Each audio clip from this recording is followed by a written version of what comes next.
Good morning students.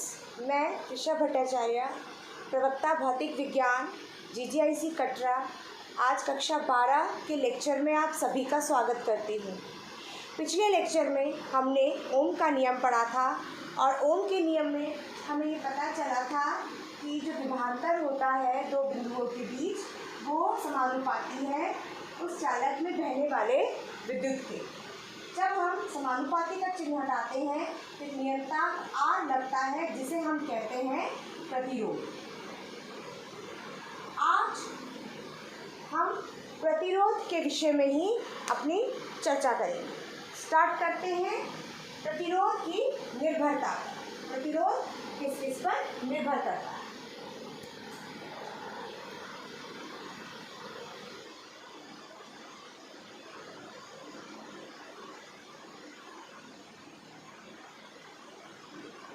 प्रतिरोध दो जो है फैक्टर्स पे डिपेंड करता है। पहला है आपका चालक की लंबाई और दूसरा है आपका चालक का क्षेत्रफल। एक एक करके एक्सप्लेन करते हैं। सबसे पहले हम चालक की लंबाई को डिस्कस करेंगे। ये मेरे पास दो चालक है, A और B। इसकी लेंथ है L और इसकी,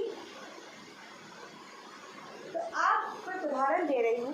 जैसे मान लीजिए कि आपको 1 किलोमीटर चलना है और दूसरे व्यक्ति को उसी रास्ते पे 2 किलोमीटर चलना है।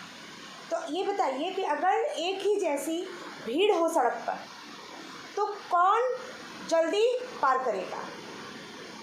डेफिनेटली 1 किलोमीटर वाले को कम पथ जो है वो नापनी है, और उतनी ही एक जैसी भीड़ अगर मैं 1 किलोमीटर और 2 किलोमीटर वाले सड़क मतलब व्यक्ति को 1 किलोमीटर चलने को दे रही हूँ और 2 किलोमीटर चलने को दे रही हूँ, तो डेफिनेटली उसको 1 किलोमीटर चलना है, वो जल्दी ही अपना रास्ता तय करके गंतव्य स्थान तक पहुँचेगा। जबकि जिसको 2 किलोमीटर चलना है उसको समय ज़्यादा लगेगा, क्योंकि रास्ते में उसको भीड़ ज़्यादा मिलेगी, इन द सेंस कि वो डबल होगी। अगर मैं सेम सड़क ले रही हूँ तो डेफिनेटली उसको जाने के लिए आदमियों के बीच में से निकल के जाना पड़ेगा। यही कहानी आपके चालक के साथ भी होती है। चालक की लंबाई जितनी ज़्यादा होगी, मुक्त इलेक्ट्रॉनों को एक सिरे से दूसरे सिरे में पहुँचने में उतनी ही ज़्यादा अवरुद्धों का सामना करना पड़ेगा, क्योंकि इसमें आपके जो आयन्स हैं वो सब जगह जगह पर है, तो उसके बीच में से टकराकर मुक्त इलेक्ट्रॉन या फ्री इलेक्ट्रॉन जिसे कहते हैं, उसे एक टर्मिनल से दूसरे टर्मिनल तक पहुंचने में ज़्यादा अवरुद्धों का सामना करना पड़ेगा। और जितनी लंबी होगी लेंथ, उतनी ही ज़्यादा आपको जो है इस आयन्स के बीच में से गुजरने, मतलब उनका प्रतिरोध को आपको ज़्यादा लंबे समय तक उनको सहना हो। तो इसी को अगर हम देखें तो हम क्या कह सकते हैं? चालक की लंबाई। तो आपका प्रतिरोध बढ़ता है चालक की लंबाई के साथ। प्रतिरोध बढ़ता है आपका चालक की लंबाई के साथ। एक जनरल ले लिया, इसीलिए मैंने इसमें से L को रब कर दिया है कि चालक की लंबाई के साथ आपका प्रतिरोध बढ़ता है। अब हम आते हैं चालक के क्षेत्रफल पर। हम फिर से दो चालक लेते हैं। ये है चालक A और ये है चालक B। इसका क्षेत्रफल अगर आप देखें तो क्षेत्रफल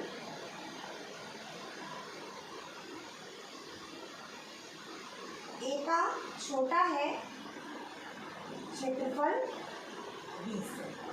अब आप इस चीज़ को ध्यान से समझिए कि अगर सड़क चौड़ी है आपकी तो डेफिनेटली आप जल्दी से रास्ता पार कर जाते हो, पथ को फटाफट आप कवर अप कर लेते हो। यही कहानी इसके साथ भी है, क्योंकि ये चौड़ा है तो मुक्त इलेक्ट्रॉन को एक छोर से दूसरे छोर पर जाने के लिए कम आयंस का सामना करना पड़ेगा। मतलब उसका जो आपका रास्ता है, जो पथ वो लेगा, वो आसानी से कवर कर लेगा, क्योंकि यहाँ पर आयंस दूर दूर होंगे, क्योंकि इसका क्षेत्रफल बड़ा है। क्योंकि इसका क्षेत्रफल छोटा है तो अगर भीड़ वाले इलाके में आपको चलने में तकलीफ होती है, इसी तरह से यहाँ पर भी इसको कई तरीके की रुकावटें आएंगी, प्रतिरोध ज़्यादा होगा क्योंकि क्षेत्रफल कम है। इससे हम क्या कह सकते हैं कि क्षेत्रफल पर व्युत्क्रमानुपाती निर्भरता होती है। प्रतिरोध की क्षेत्रफल पर व्युत्क्रमानुपाती जो है, व्युत्क्रमानुपाती जो है आपका प्रतिरोध की निर्भरता होती है। अगर मैं अब इन दोनों को कंबाइन करूं तो मेरे पास इक्वेशन क्या आती है बच्चों? दोनों को कंबाइन करने पर मुझे मिलता है R प्रोपोर्शनल टू L आया, मतलब समानुपाती आपके लंबाई के, और व्युत्क्रमानुपाती है उसके क्षेत्रफल के, तो R हो गया L/A। इन दोनों इक्वेशनों से हमें, दोनों समीकरणों से मुझे ये प्राप्त हुआ। ठीक है,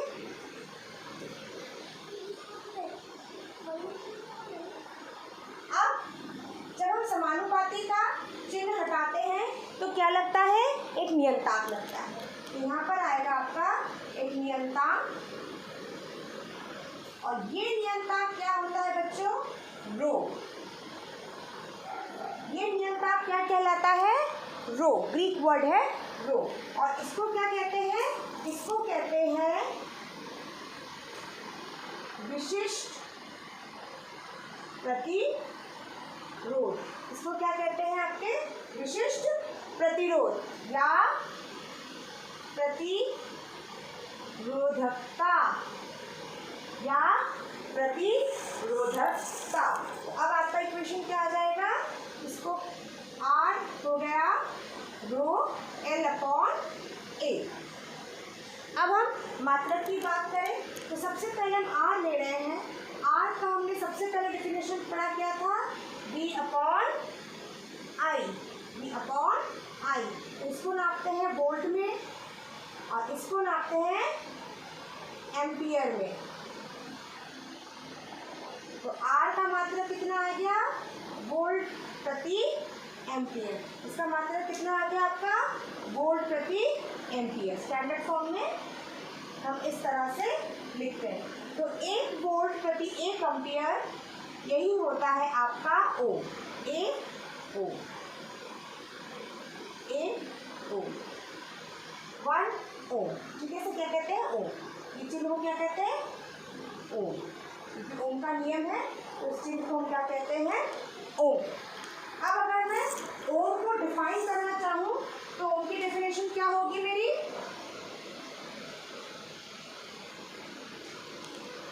ओम की डेफिनेशन होगी, यदि किसी चालक के दो सिरों के मध्य विभवांतर 1 वोल्ट का है और उन दोनों उसमें 1 एम्पेयर की करंट बह रही है, तो हम कह सकते हैं कि उसका प्रतिरोध कितना होगा? 1 ओम का उसका प्रतिरोध होगा। ठीक है, अब हम रो का मात्रक निकालते हैं। हमें मिला था R बराबर रो L/A। अब हम रो को इधर रख के बाकी सारे फैक्टर्स उधर लेके चले जाएं तो RA/L इज इक्वल टू रो, या मैं लिख सकती हूँ rho is equal to RA/L। R का क्या निकला मेरा? ओम। हम ये क्या है? क्षेत्रफल मीटर स्क्वायर और लंबाई मीटर कटा, तो ये क्या हो जाएगा? ओम मीटर। तो रो का मात्रक कितना आया बच्चों? ओम मीटर। ठीक है, अगर मैं रो को डिफाइन करना चाहूँ, उसकी डेफिनेशन देना चाहूँ, उसको परिभाषित करना चाहूँ, तो R इज इक्वल टू रो। मान लेते हैं यदि मेरे चालक की लंबाई है L और चालक का क्षेत्रफल है A। ठीक है, और इसकी वैल्यू मैं कितनी ले रही हूँ? L बराबर 1 मीटर और A बराबर 1 मीटर स्क्वायर। तो R मेरा कितना होगा? R इज इक्वल टू रो 1/1। तो R मेरा क्या हो जाएगा? रो के बराबर। तो मैं क्या परिभाषित कर सकती हूँ कि प्रतिरोधकता उस प्रतिरोध के बराबर है जिसमें चालक की लंबाई 1 मीटर और उसका क्षेत्रफल 1 मीटर स्क्वायर हो। हम दोबारा डिफाइन करेंगे। प्रतिरोधकता प्रतिरोध के समांतर है कब? जब चालक की लंबाई 1 मीटर हो और उसका क्षेत्रफल 1 मीटर स्क्वायर हो। ठीक है, अब हम पढ़ते हैं रो की निर्भरता।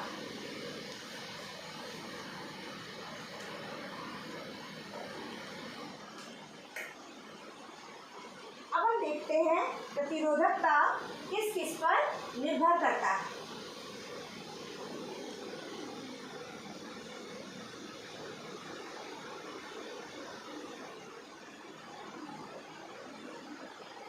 आपका प्रतिरोधकता दो चीजों पर निर्भर करता है, एक तापमान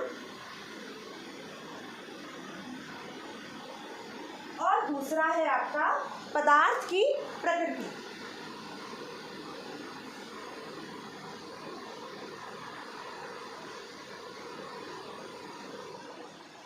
पदार्थ की प्रकृति। आइए इसका एक सूत्र ज्ञापन करें। सबसे पहले हम देखते हैं ताप पर निर्भरता। ठीक है, हम मान के चलते हैं, एक टेबल बनाते हैं तापमान और आपके प्रतिरोध।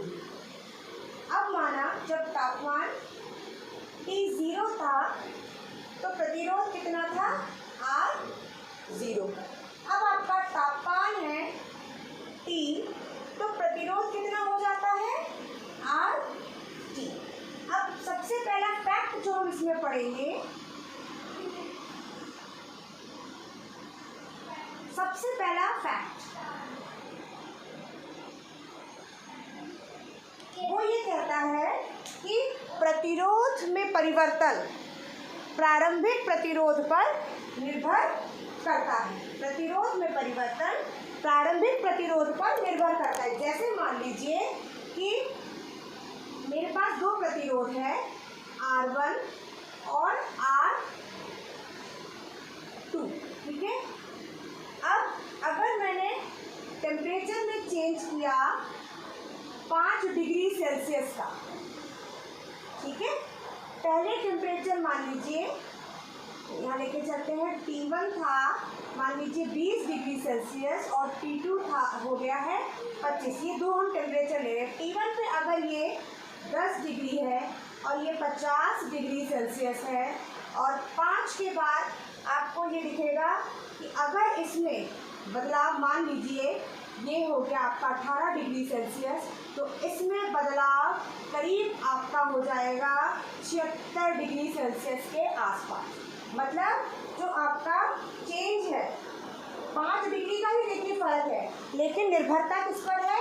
आपकी इनिशियल, आपकी स्टार्टिंग के प्रतिरोध पर। अगर उसका मान कम है तो जो बदलाव होगा वो भी उसी हिसाब से कम होगा। देखिए इसमें काफ़ी बड़ा चेंज है, 26 डिग्री का चेंज है, जबकि इसमें सिर्फ 8 डिग्री का ही चेंज आ रहा है। तो हम इससे क्या कह सकते हैं कि आपकी प्रतिरोध में जो चेंज हो रहा है, प्रतिरोध में जो चेंज हो रहा है वो किसके अनुपाती है? आपके जो आपके स्टार्टिंग में प्रतिरोध था, जो आपका इनिशियल प्रतिरोध था, जो आपका प्रारंभिक प्रतिरोध था। अब दूसरा फैक्ट हम देखते हैं कि प्रतिरोध में परिवर्तन ये किसके समानुपाती है? ये आपके समानुपाती है तापांतर के। मतलब डेल्टा R प्रोपोर्शनल है डेल्टा T के। मतलब ताप के अंतर में भी प्रतिरोधकता का में बदलाव आता है, और साथ ही साथ अगर आपका प्रतिरोध में चेंज है तो वो उसके कितना असर करेगा उसके प्रतिरोध पे, वो उसके प्रारंभिक प्रतिरोध पर निर्भर करता है। अब ये हो गया मेरे पास इक्वेशन, मान लीजिए 3, इक्वेशन 4। अगर मैं इक्वेशन 3 और 4 को एक साथ लिखूं तो मेरे पास क्या आएगा, मेरे पास होगा डेल्टा आर समानुपाती है आर नॉट डेल्टा टी। अब आपको पता है जब भी समानुपाती का चिन्ह हटता है तो एक नियतांक लगता है। ये नियतांक अल्फा इस केस में हम लगाएंगे। अल्फा क्या है? अल्फा है आपका ताप गुणांक। अल्फा क्या है आपका? ताप गुणांक। ठीक, अब इस केस को हम आगे लेके चलते हैं। डेल्टा आर को हम क्या लिख सकते हैं? R T minus R zero बराबर alpha R not delta T. R T को यही रखेंगे, ये आपका अंतिम प्रतिरोध है टेम्परेचर टी पर, बराबर आर नॉट प्लस, यहाँ है माइनस, वहाँ जाके प्लस बनेगा, alpha R not delta T. R naught common है, 1 प्लस अल्फा डेल्टा टी, ये है आपका आर टी, ये है आपका आर टी। अब अल्फा के अलग अलग मान होते हैं जो कि पदार्थ पे निर्भर करते हैं। जैसे अल्फा होता है +1 इनके लिए, चालक के लिए। अल्फा होता है 0 इनके लिए, कुचालक या अचालक के लिए। और अल्फा होता है -1 इनके लिए, अर्धचालक के लिए।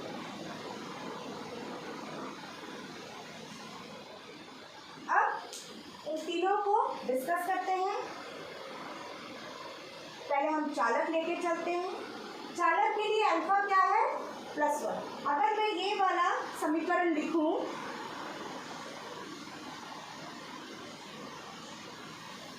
ये आपका धनात्मक है, +1 धनात्मक है, तो 1 पे कुछ जुड़ रहा है, चाहे कितनी भी छोटी वैल्यू हो, लेकिन धनात्मक होने की वजह से 1 पे कुछ आपका जुड़ रहा है। तो टोटल वैल्यू क्या हो जाएगी? आर नॉट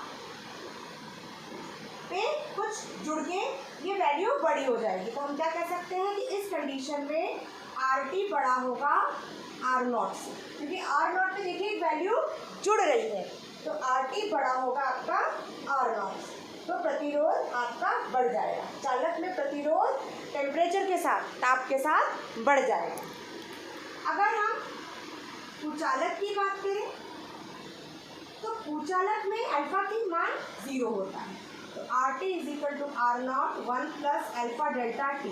ये पूरा का पूरा फैक्टर क्या हो जाएगा? 0। ये पूरा 0 हो जाएगा, क्यों? क्योंकि अल्फा आपका 0 है। तो इस कंडीशन में आर टी किसके बराबर हो जाएगा? R naught. मतलब प्रतिरोधकता में कोई अंतर आएगा ही नहीं। तो कुचालक में प्रतिरोधकता में कोई अंतर होता ही नहीं है। आप ताप बढ़ाओगे, ताप घटाओगे, उसका कोई भी असर प्रतिरोधकता पे नहीं पड़ेगा, क्योंकि आपके कुचालक तो चालक ही नहीं है। तीसरा हम बात किसकी कर रहे थे? अर्धचालक।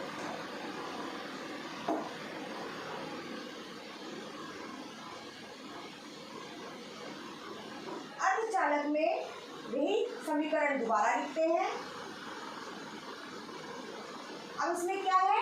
अल्फा जो है वो -1, तो वैल्यू क्या होगी? 1 से कुछ घट रहा है, 1 से वैल्यू घट रही है, तो टोटल की वैल्यू आर टी क्या हो जाएगी? कम हो जाएगी, क्योंकि आर नॉट से कुछ घट के बनी है। तो इस कंडीशन में आर नॉट बड़ा होगा आर टी से, मतलब ताप बढ़ाने पर आपका क्या कम हो जाएगा? प्रतिरोधकता कम हो जाएगी। तो अर्धचालक में ताप बढ़ाने पर प्रतिरोधकता कम हो जाती है। तो हमने तीनों फैक्ट्स पढ़े। चालक में क्या होता है, ताप बढ़ाने पर प्रतिरोध बढ़ता है। कुचालक में ताप बढ़ाने पर प्रतिरोध घटता है और अर्धचालक में ताप बढ़ाने पर कुचालक में प्रतिरोध पर कोई भी असर नहीं होता और अर्धचालक में ताप बढ़ाने पर प्रतिरोध घटता है। यही तीनों चीज़ आप प्रतिरोधकता के लिए भी कह सकते हैं, बिकॉज आप जानते हो R = ρl/A, जो भी चेंजेस R में आएंगे उसका जो है इफेक्ट आपको रो पे भी दिखेगा। तो प्रतिरोध कहिए या प्रतिरोधकता, चालक के लिए आप अगर ताप बढ़ाते हो तो उसकी प्रतिरोधकता या प्रतिरोध बढ़ जाएगी। अगर आप ताप बढ़ाते हो तो कुचालक के प्रतिरोध या प्रतिरोधकता में कोई अंतर नहीं आएगा और अगर आप ताप बढ़ाते हो तो अर्धचालक का जो प्रतिरोध है वो घट जाएगा, प्रतिरोध जो है वो घट जाएगा। तो ये आज आपका चैप्टर यहीं पर फिनिश होता है। आपको इससे रिलेटेड असाइनमेंट ग्रुप में दे दिया जाएगा। आपको कोई भी प्रॉब्लम हो तो आप ग्रुप में मुझसे पूछ सकते हैं या फ़ोन भी कर सकते हैं और कार्य पूरा करके आप सूचित भी करें। धन्यवाद।